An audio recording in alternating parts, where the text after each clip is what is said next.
इसी बीच एक बड़ी खबर, जस्टिस यशवंत वर्मा ने इलाहाबाद हाई कोर्ट में ली शपथ। जस्टिस वर्मा की शपथ का हाई कोर्ट बार एसोसिएशन ने विरोध किया। जस्टिस वर्मा का शपथ असंवैधानिक है, ये कहना है बार एसोसिएशन का। जस्टिस वर्मा के खिलाफ इन हाउस कमेटी की जांच है और इसी का हवाला देते हुए बार एसोसिएशन ने उनके शपथ ग्रहण का विरोध किया।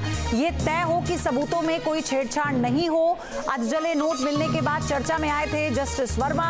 Allahabad high court bar association ने किया था ट्रांसफर का विरोध और इसी को लेकर अब क्योंकि उनका जो शपथ ग्रहण है वो हुआ है, बार एसोसिएशन ने इससे किनारा करते हुए इसका विरोध किया। उन्होंने कहा कि जितने भी सबूत इसमें थे ये सुनिश्चित पहले करना होगा कि उनसे कोई छेड़खानी तो नहीं हुई है।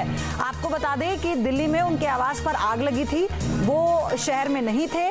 जैसे ही फायर फाइटर्स की टीम उनके घर पहुंचती है तो उनके यहाँ बताया जाता है 2 से 3 बोरों में नोट मिलते हैं। हालांकि उनमें से नोट जल भी जाते हैं, लेकिन फिर उनके घर के बाहर जो सफाई कर्मी हैं वो सफाई कर रहे थे तो कूड़े के ढेर में जले हुए नोट मिलते हैं। तो ऐसे कई सवाल थे जिन पर लेके संदेह पैदा हुआ था कि आखिर वहां से सफाई किसने की जब जहां पर ये नोट पाए गए थे, कैसे जले हुए नोट कूड़ेदान में आ गए।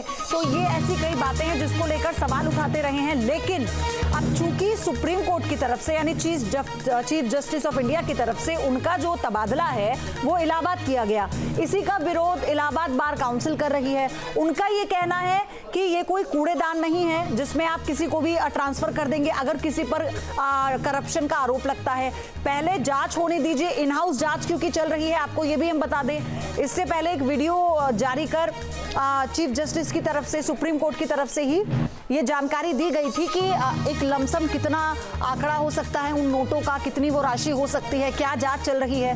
तो फिलहाल अभी जो अपडेट है कि शपथ ग्रहण उनका हुआ, हालांकि उन्हें न्यायिक कार्य से अलग रखा गया है। मानवेंद्र सिंह मेरे सहयोगी हमारे साथ जुड़ चुके हैं। मानवेंद्र, ये समझाइएगा, शपथ ग्रहण होने का मतलब ये है कि वो जुडिशियल वर्क कर पाएंगे?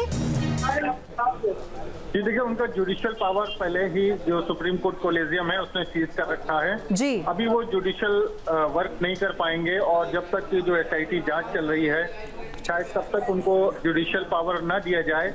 लेकिन उनका शपथ ग्रहण हो गया। इलाहाबाद हाई कोर्ट उनका ट्रांसफर जो हुआ था दिल्ली हाई कोर्ट से, तो इलाहाबाद हाई कोर्ट में उन्होंने शपथ ग्रहण जो है करने के बाद एक तरह से उनकी औपचारिक तौर पर इलाहाबाद हाई कोर्ट के जज वो हो गए हैं दिल्ली हाई कोर्ट से जी। तो अब वो जुडिशियल पावर तो पहले ही उनका एक तरह से उस पर रोक लगा रखी है। जुडिशियल पावर उनके पास नहीं है। देखना ये होगा कि आगे जो एसआईटी जो 3 सदस्यीय कमेटी बनाई है हाँ। वो जो जांच करेगी उसकी जो रिपोर्ट ठीक है मानवेंद्र। न्यूज नेशन अब व्हाट्सएप पर खबरों की ताजा अपडेट के लिए न्यूज नेशन के इस QR कोड को स्कैन करें।